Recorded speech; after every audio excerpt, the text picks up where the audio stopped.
If your Chevrolet Malibu displays the engine power is reduced warning, the vehicle has entered limp mode to protect the engine from potential damage. This safety feature limits acceleration and engine performance when the car's computer detects a problem with the throttle, sensors, or electrical system. While the car may still run, it should be diagnosed quickly to prevent further issues. Try these.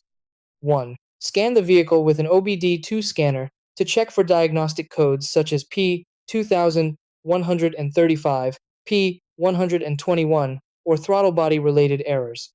2. Inspect the throttle body and accelerator pedal sensor for dirt, carbon buildup, or wiring issues that may cause incorrect signals.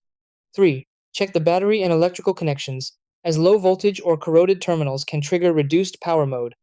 4. Clean or replace the throttle body if it is sticking or heavily contaminated with carbon deposits. 5. Clear the error codes and restart the vehicle to see if the reduced power warning disappears.